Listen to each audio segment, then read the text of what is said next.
Pasukan pertahanan Israel atau IDF melancarkan pertempuran paling sengit sejak dimulainya operasi militer di jalur Gaza.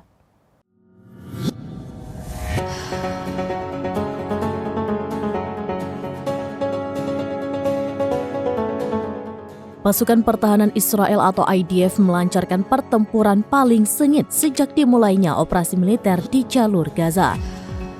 Namun sebaliknya, pemboman besar-besaran di Khan Younis, Gaza Selatan justru menjadi pukulan telak bagi Israel.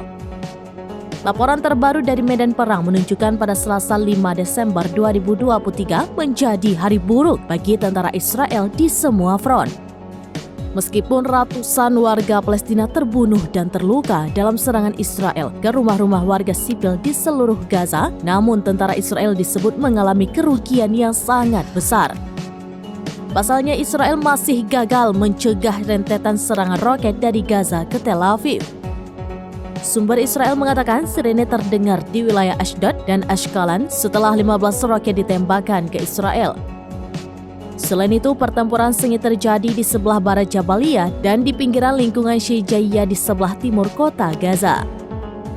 Brigade Al-Qassam, sayap militer Hamas, mengklaim telah menghancurkan 24 kendaraan militer Israel di Khan Younis. Penembak jitu Al-Qassam juga menembak 8 tentara Israel di kawasan tersebut. Sementara itu, 18 tentara Israel terkena serangan langsung di berbagai area tempur di Khan Younis.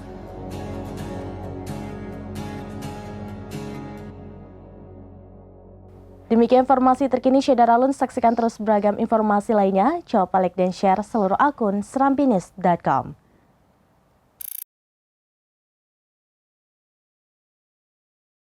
Download Tribun X sekarang, menghadirkan lokal menjadi Indonesia.